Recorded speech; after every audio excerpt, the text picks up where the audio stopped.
Kau jangan poyo sangat, Kas. Kau tunggu. Bila kau jatuh nanti aku orang pertama yang akan bagi salam dekat kau.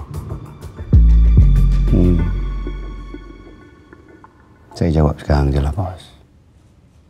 Waalaikumsalam. Dasar penyangak.